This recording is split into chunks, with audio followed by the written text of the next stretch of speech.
Hi, we're gonna follow here an exciting Blitz game. This is the quarterfinal of the London Super Blitz of the London Classic. So Eduardo E.Iturrizaga with white and Jean-Pierre Roux with black. So we have knight f3, knight f6. We have the King's Indian. So this is an Armageddon game. So white gets slightly more time. And we have a mainland King's Indian with bishop e2, knight b d7, not the most common move, but solid nonetheless. e5. This is sort of how the old masters played the King's Indian. Bishop e3. Everything quite normal. I think black can choose between knight c4 and c6 there as played. There are also lines with e takes d4 at some point. h3. White doesn't want black to go knight g4, so he prevents that.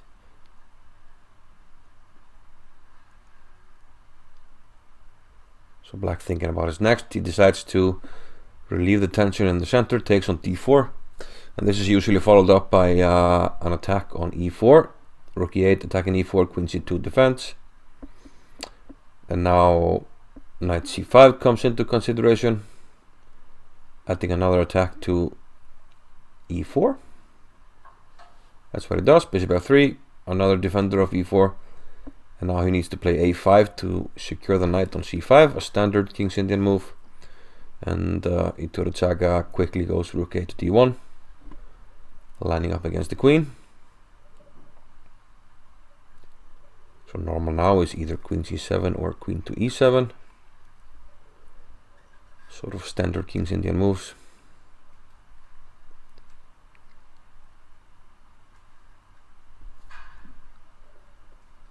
But the Frenchman with the black pieces is thinking. Eduardo with white is, I believe, from Venezuela. Queen e7 played, rook e1 quickly, and the knight moves back, opening up the diagonal for the bishop. The king's bishop on g7, the fianchetted one. And we see white taking more time, and that's normal because he has more time. White has to win the game to advanced, while black has the so-called draw odds. A draw would see him through. b3, solid move, securing the c4 pawn. And h5 by black, lashing out a little bit, grabbing some space, preventing knight g4. Bishop g4. In some knights he might want to go bishop h6, but sort of just a probing move. g3 is played by white, and now a4. This allows b4 kicking the knight, and now knight e6. Here is our first little point of interest, so let's pause the game. One might wonder what happens if white takes this pawn here on a4, with knight takes a4. Well, he might not want to do that because after the forcing sequence, knight takes d4, bishop takes d4, bishop takes d4, and queen takes d4. Black will play a double attack now. How will he do that? Correct, queen f6, double attack on the bishop and the knight, the rook, excuse me. And how do we solve that? We can't really. If rook d3, there follows knight e5, and you're going to lose material. And if you try queen d1, which covers all the three pieces, the queen is simply overloaded, and we can play, you're right, rook takes a4. Queen takes a4 and queen takes f3, with a winning position more or less for black. So that's why E.Iturrizaga played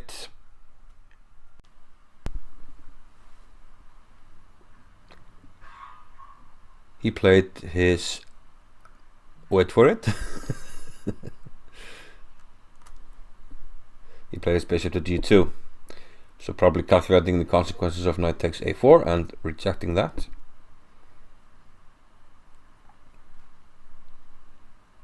Now h4, and white probably doesn't want to weaken his king side, and plays g4. And note now that the tactic with taking on d4 doesn't work because of the bishop being on g2 now, but after 95 and 92 we have a capture on d4. White had to play 92 to protect the c4 pawn, but now he's pausing a bit, and finally he takes with the bishop. Not sure what he was thinking about there. c5, pawn takes.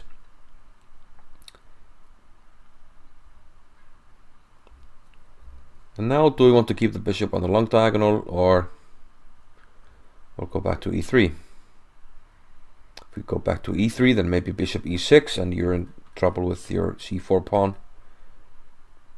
Black plays g5, trying to get a foothold on the king side on the weak light squares. Excuse me, black squares. Now c3 is played, and it's of course white who's going for the light squares. Bishop e6, that jumps into d5. He takes.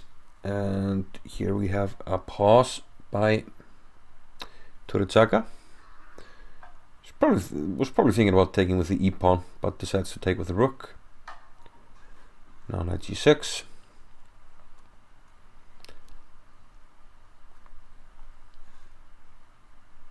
So black is probably fine with the exchange of black squared bishops. That means that the knight would get a strong foothold either on e5 or f4. So E.Iturrizaga probably trying to calculate how he can avoid the trade, and the only way to do so is to push the pawn to e5. But can he do that?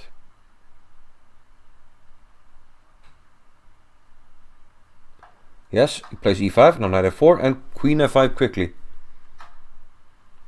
Let's have a quick look after rook. So yeah, we saw black played rook a to d8 here. But what happens if he takes the rook? After all, it's an exchange, but white gets really strong pawns, and he has a really strong bishop pair, especially the light squared bishop, which has great potential. We could have an attack here, and the pawns have tremendous dynamic potential. Let's see, a sample line, rook a to d8. Here white must avoid d6 because of rook takes d6 when this is hanging, and that will explain a move like bishop c3, protecting the rook.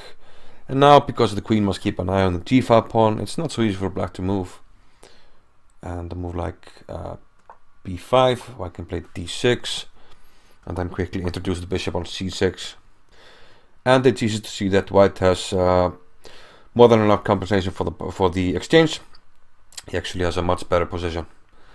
So Roux decided to play rook a to d8.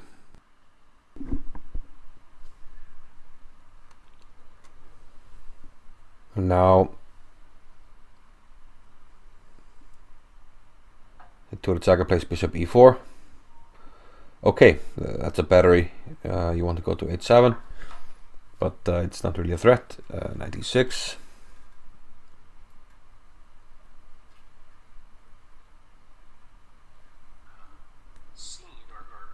And now, what happens now? Can he? Yes, he plays e6. Very aggressive stuff.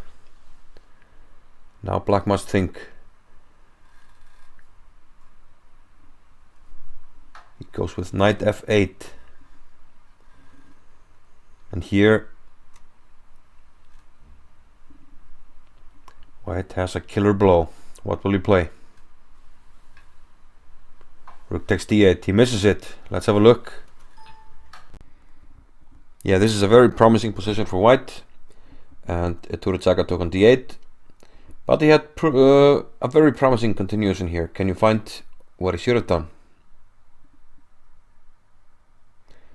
Are you ready? Well, yes, actually two very convincing continuations. You can take on f7, which looks quite good. Queen takes f7, king takes, and then rook f5 check, and this is just carnage. But there is also a very nice move here, and that's to play bishop takes d7. And the idea we'll see quite soon. King takes d7, then we play e takes f7, with a simple attack on this rook here. And it's actually not so easy to deal with, because if you take on d5, which looks like a nice Swiss zook, we have, yes, the under promotion. F takes e8 knight, check, and then we take on d5, we're up a rook. And this you might want to try, because queen takes f7 is met with queen takes d5, and then we clean up the house here on d8. So yeah, a missed opportunity to finish the game by E.Iturrizaga, but let's go back to this exciting game.